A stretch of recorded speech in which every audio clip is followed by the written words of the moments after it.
Hello and welcome. Cuff me up here, and this is my video on the Queen's Jubilee, or at least what I know so far. I'm going to inform you on what's going on, along with giving my opinion near the end. Now, the first thing you're going to notice are you're going to get a couple letters in the mail, and your wallet will be different. Well, there's now an account wallet. Basically, all your gold, karma, dungeon tokens, badges of honor, all of them will be tossed into this one wallet, essentially, and all your characters can access it. You no longer have to put gold in the bank or anything like that. It'll all be kept in that wallet, and it'll act as any character's currency and stuff like that. So basically, karma and gold is now shared on all accounts, and you don't have to worry about bank space when it comes to tokens and badges of honor. Now, along with getting that letter telling you about the wallet, you will also get a letter informing you of the Jubilee and the opening ceremony. And with it, you will get 5 gauntlet tickets, I believe they're called. Anyway, the letter should say this. Let's hear it. You are formally invited to the Jubilee opening ceremony. By royal proclamation, Her Majesty Queen Jenna of Kryta is pleased to open her city to you in celebration of 10 years of her gracious rule. By the will and command of the Queen, hot air balloons stand at the ready across Tyria to convey celebrants and well wishes to Divinity's Reach, the capital of the Krytan nation. Festivities will commence with Her Majesty's dedication of the Grand Pavillion, built on the former site of the Great Collapse in Divinity's Reach. Within this new edifice, ceremonial contests will be staged for her subjects to commemorate humanity's triumph over adversity. May the 6 gods watch over you, and may they continue to bless the benevolent Queen of Kryta.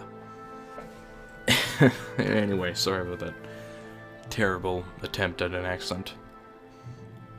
Now, after you learn about the letter and all that, it'll, show you where it is in Divinity's Reach. It's right next to where, the Great Collapse used to be. Remember where that giant hole was in Divinity's Reach? Yeah, that's now where the Pavillion is.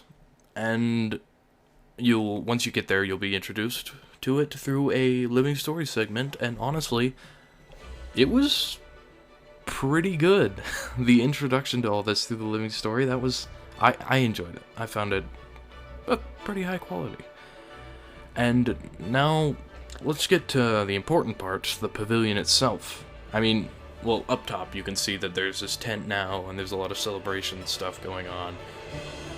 And, just overall having fun, along with these, what do they call it? Well, you'll see a bunch of robotic guards around. I think they're called, watchmen or something like that.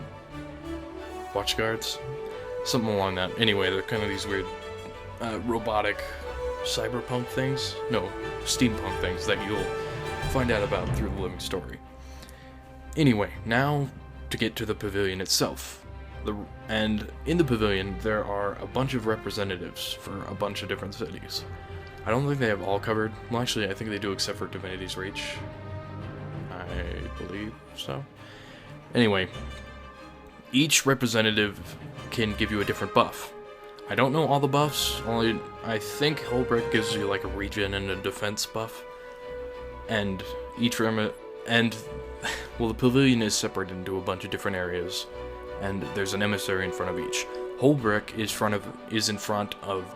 emissary is in front of a sort of bandit area, just an area filled with bandits. The Black Citadel emissary is in front of an area filled with Flame Legion people.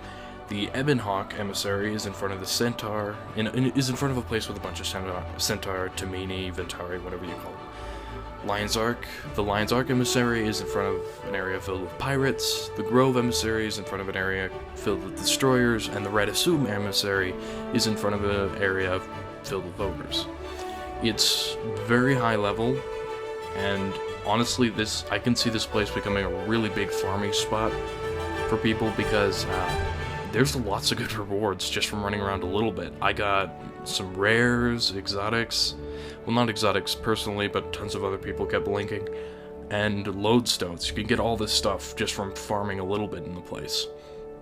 Now, how the farming goes is usually, or at least on my server from what I saw, there will be a commander running around and everyone's just chasing him in a big angry mob, and the commander just runs from boss to boss. Now, in each area, it'll randomly just spawn events. So far, I've only seen one that doesn't involve a boss, and that was in the ogre area. You just had to kill a bunch of ogres. And, well, each area will have a boss that'll pop up, and then most likely, whatever server you're on, that mob will go straight to that boss, and then you can farm that.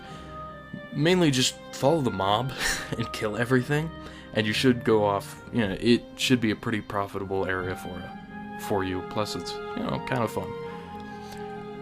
And depending on who you represent, I believe you can only purchase stuff from that representative. When it comes to their first shop tab, it should be the same at every single person. Just kind of like recipes, more tickets, stuff like that. But when it comes to the second tab, each emissary has different things they can give you, and all these are weapon skins. It basically takes the tier 3 weapon skins from each city, depending on which emissary you're talking to. And along with those, there are new skins, these sovereign skins, and there's an axe skin, a longbow skin, a hammer skin, a horn skin, and a mace skin. They're all pretty expensive. I believe they all range from like 8 to 12 gold, around that area. And yeah, I believe I've mentioned everything. Honestly, I'm pretty happy with this update. I'm probably gonna be farming that area as much as I can while it's still around. I don't think they're gonna nerf it, because I don't think this is gonna be something permanent. If it is permanent, then they might end up nerfing it at some point. If not, then just go out there and farm as much as possible, because you can get a ton of good stuff out of this. In fact, I saw people like getting Rurik's shoulder pads. I believe Rurik was like the prince from the first game.